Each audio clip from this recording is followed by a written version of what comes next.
No one seems to ever have enough time for doing investigations. But today's topic is going to be looking at, are we doing enough investigations? Are we learning enough from investigations? As always, I'm Alex Paradise, and I'm joined this week by Mark Paradise and Ken Reed. So what is enough investigations? What does that mean? Yeah, it's a great question. I mean, it's you're trying to, there's different directions you can go on a question like that. So I guess you could go to the baseline and figure out what's the purpose of investigating. What are you trying to do? And big picture, you use the words we want to improve, right? We want to make sure we're doing better. We're not having the same mistakes over and over again. So there's different ways to measure all that when you say, are we doing enough investigations? And those might be some of those KPIs you'd use, the types of things you'd look at. Do you have a goal? What's your goal? Are you meeting your goal? And I don't mean I have a goal of doing 20 investigations a month. That's not the goal. It's I've achieved levels of safety that I deem appropriate. I don't have fatalities or serious injuries anymore. I don't have quality issues that get out to the customer, and I don't have quality issues that cost me significant amounts of money. I don't have equipment failures that are unexpected. So all those kinds of things could be enough if you got there. So I think we tie into the first point on this, which is, what is the purpose of an investigation? And the purpose is to prevent bad outcomes, prevent these nonconformities. We want to learn something that we can apply to get better at to get better at processes, get better at what we're doing on a daily or monthly or weekly basis. I think you're right. Obviously, reactive investigations is one way to go about that. If you get to be really good, you're doing proactive investigations, proactive root cause analysis, where you're going out and finding problems before they even cause an incident. And so enough might be we're doing hardly any reactive ones because we're so good at preventing things that we put most of our effort into proactive investigations. And I think that ties into our first point. So are you doing enough investigations? Are you preventing the things that you want to be preventing? And so the first thing you have to do to know if you're doing enough is to look at reactive in some cases, but also looking at potential. When we do investigations and when we teach in our 5-day, we cover both reactive and proactive because you have to have the same elements in each, which is understanding what happened in the reactive case, and in the proactive case, you've got to understand what's occurring currently. And so I think there's an element to, are you doing enough, where you have to look at metrics to say, hey, how frequently are we dealing with problems? And are we just responding when the problems become a certain level? A common, I'll say, mistake is, we only need good investigations for the big stuff. We don't need to sweat the small stuff. So you're going to only have investigations when there's big things to investigate? Yes. Well, that doesn't sound like a good idea. That sounds like a very poor plan. Yeah, that right? sounds like a great idea. And I think you run into some problems when you're waiting for major investigations. Like I don't want my first time applying a technique to be during a fatality. I don't want that to be the first time I've used the technique. So that's a purpose of an of the question that you asked is, are we doing enough? One is, you've got to do enough to be good at it, right? You've got to be good at do enough investigations that you are proficient at performing investigations. And companies that tell me, well, we don't have too many big problems at our company, so we don't do many investigations, are telling me that, first of all, they're not looking hard enough. But they're probably not becoming proficient in doing investigations. So the first time something really bad does happen 6 months down the road, they haven't practiced. They haven't tried it. They haven't gotten good results earlier to see how we're supposed to do this. So that's step one, right? Is becoming proficient in your investigation system that you're using. You don't want to become proficient in doing fatality investigations by that's doing right. Fatality investigations. That's right. Hopefully you're not doing one of those a month. Right? No. Right? But the point there, and one point that I think people miss, is that if you're having a fatality, you didn't do enough investigations because you didn't pick up the problems before it became a fatality to solve them by either, like you were saying, precursor incidents, or by doing good audits and assessments and going out there and finding the problems even before a precursor happened. So either one of those is possible. I don't want to say everyone knows. Most people know what's going to kill people at their facility. Hazards are either what I'd call the simple industrial safety hazards, like loads falling from a crane or other problems, that are pretty apparent, or process safety incidents, which don't seem as apparent usually because there's usually multiple safeguards that have to fail for those to occur. So you have to be looking for a failed safeguard as an incident, even if nothing happens. And then what I'd call moving equipment, mobile equipment, even traffic kind of accidents. And those are so, I guess I'd say, common that sometimes they'll catch you by surprise because you were thinking, oh, I thought we defeated that forklift problem. I thought we'd solved that. And there it is again. And here it happened again. Well, how'd that forklift get out there where he was? I thought we had him all, that kind of problem. Or it's simple. Somebody's backing up in the parking lot and hits somebody. And they hit their head when they fall down, and it's a fatality. And those are so, you think, oh my, how did that happen? And people say, well, what do they call those? Those are those, they call them, it's like, this was unexpected. This was, we couldn't have predicted this. Freak accident. A freak accident. It just couldn't have happened. Oh, how'd this happen? We don't know.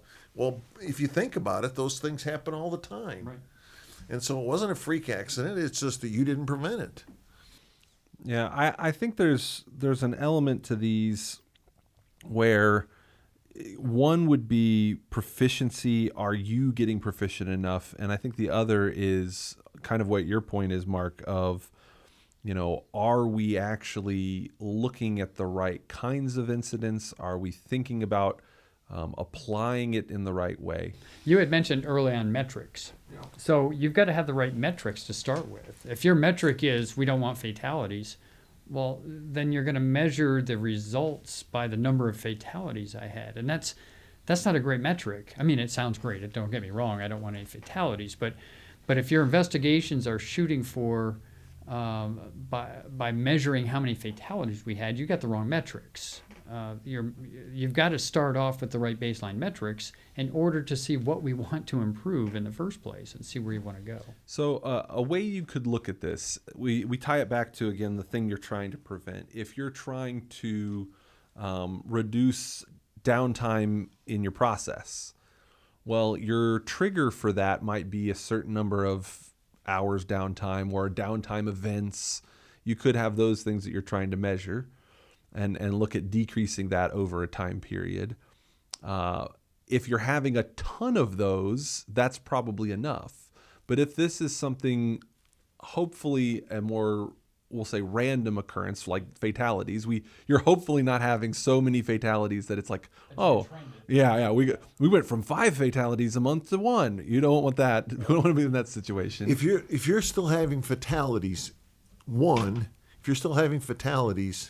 you have a bad performance indicator right there. And I remember, which one was it? It was the Texas City refinery incident, where in the year before they had, how many fatalities were there? Was it 11? I don't Something remember like what it that. was. Yeah. And the year before that, they'd gone from, I think it was 5 down to 2, and they said they had a good trend, and they thought they were on the right track. No, you just had a dip before you had an increase. There's just variability. Yeah. It's not random, it's variable.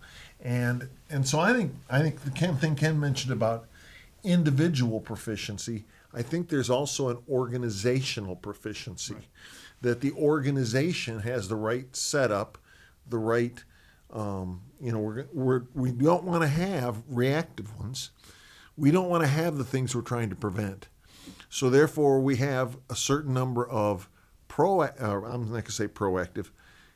We have a certain number of precursor ones and we're doing audits where we think these could occur and trying to prevent things before they could even become precursors. And if we measure that process, what we're going to measure is a very few precursors, which we fix, prevented by a large number of proactive investigations, audits, assessments, self-assessments, from the guys doing the work all the way up through senior management going out in the field, to where that becomes common enough that you aren't having the big ones. And what I like to think of this as, people always talk about this, work is imagined versus work is done. Well, if you're doing enough audits out there in the field, you ought to know how work is done, and you ought to know what the differences are between what you want to have happen and what's actually happening, how they're having to just get along by making seat-of-the-pants It decisions. should be a surprise to you. And you should say, hey, we're going to fix this before it ever becomes an incident. Right. And I think with these two sides of this, you need to be looking at not just, okay, we're going to be doing these types and these people have these types. I think you really have to mature as an organization. A lot of people, they bring on a powerful technique like Taproot, and they're applying it reactively because that was their original intention. Because they have enough of those, they can barely keep up with them. Yeah, Right. and they never take that, they never recognize that opportunity to say, hey, we could be preventative if we just take these techniques and start working now at those precursors, but also those high potential activities. So These are all building into what we talked about earlier with the metrics. So, you can almost think of yourself starting. I don't want to bring up the pyramid kind of stuff anymore because we get yelled at. But it's but what you're really trying to do when you're doing these investigations, am I doing enough? You're not measuring. You're not measuring the results, the fatality. I'll use fatality as the epitome of the bad way to do it. You don't want to measure those. You want to measure down below about what is causing those. And if you're not doing enough investigations to figure out what you've got happening at your company that could potentially allow these bigger things to happen, then you're not doing enough investigations. And you won't know that if you're not investigating some of these smaller things to figure out what kinds of things am I seeing out there? How many times should I be seeing enforcement needs improvement root cause? And how many times am I seeing those things out there? Have you ever seen a fatality without precursors? Mm-mm. So No. just on the side of on fatalities and precursors, I think it's in aviation, they say there's something like 10 near crashes for every crash that occurs, which is sort of scary in its own right. But you have a chance to catch these things before they cause a fatality. If you had a fatality, that's an indicator that your system isn't working. It isn't catching the things it needs to catch before the fatality happens. And if you're good, what you want to do is you want to prevent the precursors. And that's where you get. So I don't say everybody has to start out with audits and assessments. What you ought to, if you got a lot of bad things happening, you ought to start out investigating the bad things. But if you get sort of good at that, you don't want to get too good at investigating bad things, but if you get to where you're doing a good job on precursors and you think you're going to prevent all the big things, you may not with precursors because you may only have a limited number of them before you probably ought to start thinking about or really doing audits and assessments, good audits and assessments, not just to go out and say, do we comply with the regulations, but what are we doing to have excellent performance kind of things. And if you're doing those, then you're going to prevent the precursors. If you prevent the precursors, you're probably going to prevent the big major things, unless an asteroid falls from the sky. So what is this, one per month then? Well, No, not even close. probably not. No. So one of Let me ask you this question. If you went out and did one audit per month, would you even know what's going on in the field? no. That's a measure. As management, it was daily Gemba walks. Yes. Daily. The most dangerous place a manager can be is comfortable at his desk. Yes. Yeah. Yep. So when you're out there and you're finding things, you ought to be applying root cause analysis on a daily basis. And not only that, but if you're the manager, the people out in the field ought to be doing even more. So that gets scary then when you start thinking about this kind of tips over to what I think is almost in the too much side. One of the things I remember back in my operational days, we rolled out a new program, and we'd set triggers for when we would do certain types of investigations. And one of the facilities that we were basically we visited to kind of see how they had done it, they had, I think it was 147 open investigations. And this is like a 200-person plant. This is not it was like one per every person in the facility. And they had quickly gotten overwhelmed because they set those triggers really, really, fine. So I wonder, could you set that too much and make it where you're not spending the appropriate time to do an investigation? I think you can, but I don't see that happen very often. I see the opposite much more frequently than we're doing too many investigations and we're overwhelmed. I mean, it does. It's not unheard of, and you've experienced it, but from my perspective, if you're trying to figure out where do most companies fall, it's not that way. It can, but that's not where most companies are at. They're not trying to figure out how to do fewer investigations. And most of the applications of applying root cause analysis should not even be collected. That's going to sound weird. So if I'm a guy out in the field and I start thinking in a root cause analysis mode, I am going to see a hazard. I'm going to ask in my mind, what are the safeguards from that? Oh my goodness, we don't have any safeguards, or we're violating them because we're doing this and we shouldn't be. And I'm going to correct that, and probably nobody's ever going to know about it. If you're the manager going out for your daily walk around, you might apply some root cause analysis thinking and never even document it and send it up. Now, if you want to document, there's good reason for do that, because then you can start collecting statistics and measuring performance. But you don't want to make your system so onerous that you can't apply it in the field without documenting it. Or people don't want to because they know they have to document. Gosh, if I have to do this, it's going to take... Right? Every investigation isn't a team spending a week. All right? So a lot of these are, I just saw something and I fixed it. Yeah, I saw a post. Somebody said, if your documentation takes more than 5 minutes to input and submit, you've created a system of non-compliance and non-response. Let's say I'm an operator and I have a procedure that doesn't work.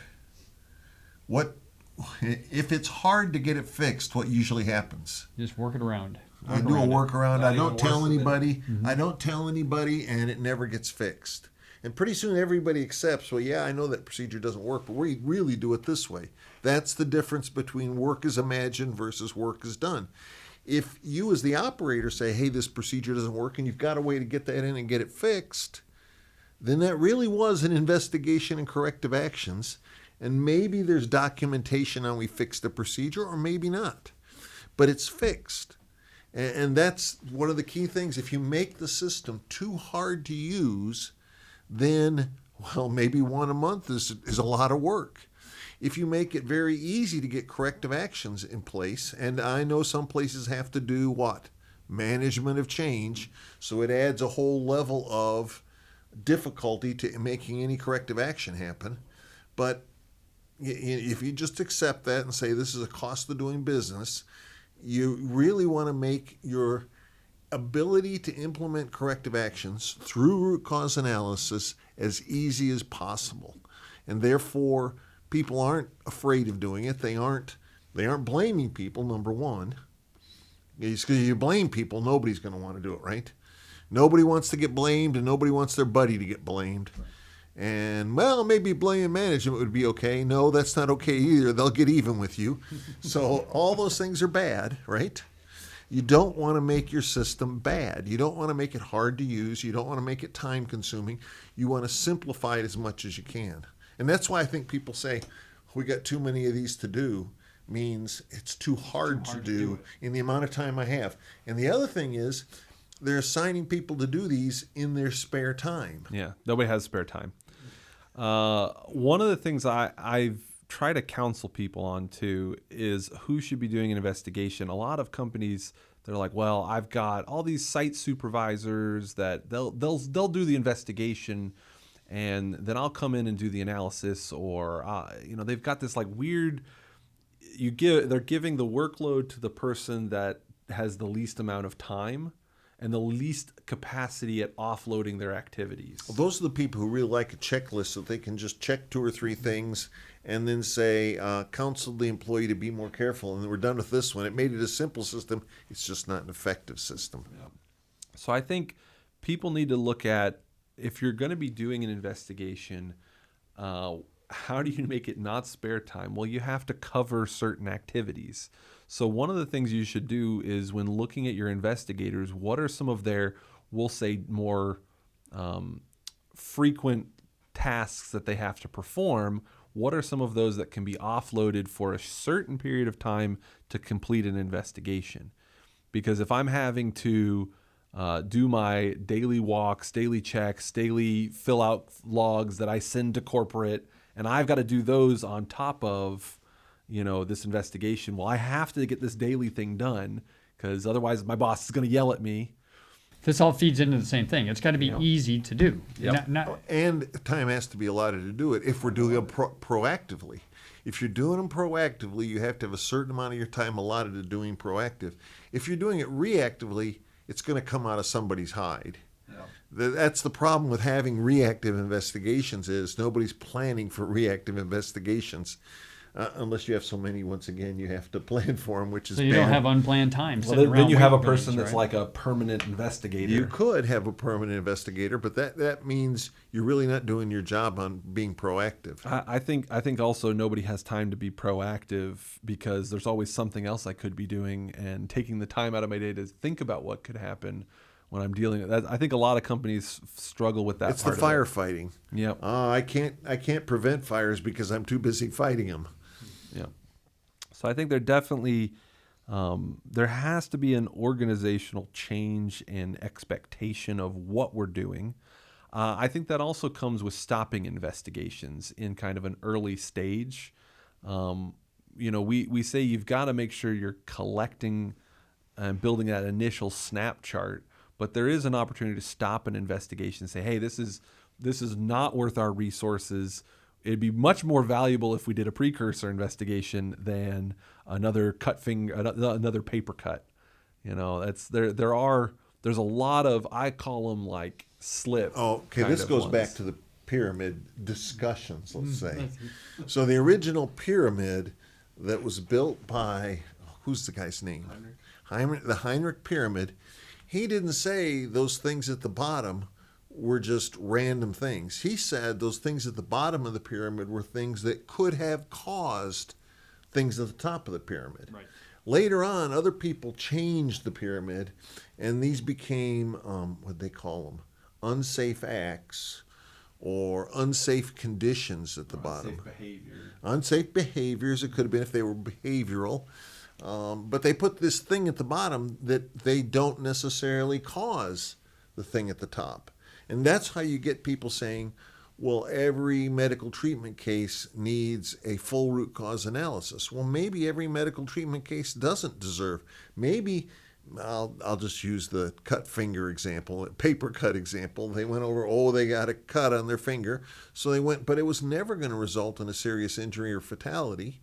And we can say fairly early in the thing, well, there's not much we can learn from this. There's that piece of that where people go overboard sometimes and say, well, that paper cut, it could have got infected. And you just go, you can always imagine a scenario. They're going to get sepsis and they're going to die, right? You can always get a scenario where those go overboard, but that's not the intent of looking for those. I had, while I was on paternity leave, a case came up at the facility that I worked at where they had a splinter. We get splinters from time to time, and the nurse at the thing would just dig them out. Are they metal splinters, or some were metal, some were wood. It depended. The metal ones are tough. Apparently something happened where somebody got a splinter and it sat for a few days while I was gone. I don't know all the details with this, but sat for a few days, caused some sort of problem. And suddenly when I got back, it was anytime you removed a splinter, it had to have a full investigation. And this happened because I'd take somebody over, got a splinter out, and didn't realize this new policy had been rolled out. And they're like, you got to do a whole investigation on that. And I was like, for a wood splinter? They moved a pallet and got a splinter? And yeah, you got to, they didn't have their gloves on. And it's like, okay, all right, we'll write it up. And so that's paperwork for paperwork's sake. It felt that way. It certainly felt that way. And I get the, when you don't when we didn't have that many incidents for that kind of stuff, you could spend a little bit, but I could have spent more time working on another quality issue, or could have been working on a high potential. Maybe precursor. they were just making it such a pain in the ass for you, so that you would never allow a guy to go get a splinter removed at all. In your desk, you'd have the magic splinter removal kit, and no one would ever know about those. It's a little needle. They pop out. They're great. But I think sometimes there's a level of. You don't think that would happen? People would start absolutely. avoiding getting them reported so that they wouldn't. Yeah. It's the bloody gloves, and it's the same thing too when you have the wrong metrics. It drives people to not report because they don't want to be the one that ruins the perfect the metric. pizza party. Well, not only that, but I don't have to do this damn investigation if I don't report it, because that's enough punishment right there to keep me from reporting. Yeah, so you definitely need a good reward structure as well for quality of investigations. I think there's elements. I have seen. I think one of the best cases I heard, there was a company, they would pay you a % of the savings that you caught the company, and there was an operator who saved $10 million, and he made like $500,000 on this idea that he got to submit, and so that's a pretty good deal out of there. But so there's things like that where you can maybe incentivize good opportunities as well. And make it where cultures are more interested in being involved in those proactive and being involved in those improvement programs. You can see how people, though, would say we're doing too many of these sometimes. You probably heard about Six Sigma programs that went overboard, and they're doing these Six Sigma projects on things that people go, we're doing a project on that? Really? We really going to have, is there going to be any return on investment on that? And so then they're inventing ways to make it be 6 million, so it looks like a return on investment. And so you don't want to do nonsense investigations. You don't want to waste improvement resources. programs. You don't want to waste resources. And if you're doing that, you're probably doing too many. And you get rid of those and start focusing on what really could cause big problems, or where you really have a return on investment, which doesn't necessarily mean it's a safety investigation. It's really, you're looking to improve performance across your organization. And I've often had guys tell me in the maintenance world that if we do more planned maintenance and less crisis maintenance, it's a lot safer to do planned maintenance than it is to do crisis maintenance. You're not calling guys in the middle of the night. They're not working 16 hours to get something done. Yeah, ordering materials from across the country, and I had paying extra for that. I had a boss that had that as a theory, and he wanted us to prove it. So we went through all the investigation data and all the maintenance downtime data. We couldn't correlate it. There was something loosely in there, but as far as significance, we couldn't create a significance to maintenance unplanned outage time versus maintenance injury. That's because you don't have enough to do. That's what I was going to say. That takes a lot of data. At a single facility, at a single it was process line, you don't probably have enough data. It wasn't one facility. It was a large number. I mean, we went back 10 years over multiple. It was a large company, but we couldn't correlate. But it's also the kind of thing of, just because you had a random outage didn't mean it resulted in somebody getting hurt. And so it's that conversation on variability. It's just hard to find a significant correlation when there's such a high degree of variability in occurrence. And so you didn't have the precursor thing for how many times did we have a near miss. Well, I would during those. question your data, number one. If you go back 10 years in data, were they really counting every time somebody got hurt, or was that not real? Was it not real data? And were they really counting every, planned versus unplanned? Who was keeping that data? That gets hard to do. Yeah, it was. I mean, I had to read every single incident in that time period. But how good were the investigations that you read? The injuries were reported. I can confidently say if it was a significant injury, it was reported. We had no data on near miss though, and that's probably the one that would actually see more correlation as an increase in near miss in that time period for reactive. But it's I don't know that there's a huge correlation between reactive or planned activity. I mean, if you look at investigations, how many times was it routine work that somebody got hurt on? It wasn't this unique situation. This was their daily job. So I think there's a level, I don't know if it is that reactive tasks for maintenance, but you can certainly get your bang for your buck if you reduce the amount of maintenance downtime. That's probably one of the best ROIs in investigations is reduced downtime.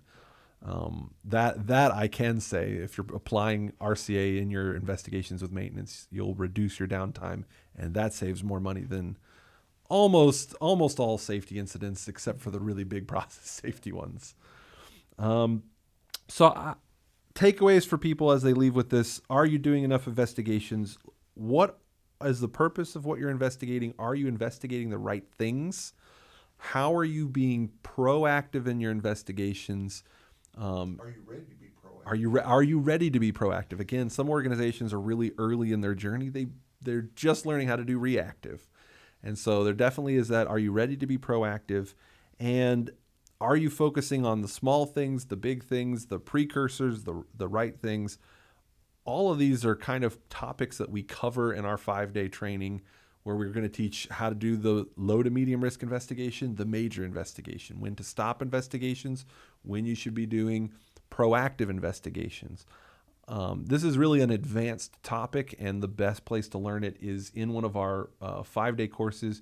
You can find the link to those public courses down below. Or they can have one at their site. Or we can come on site.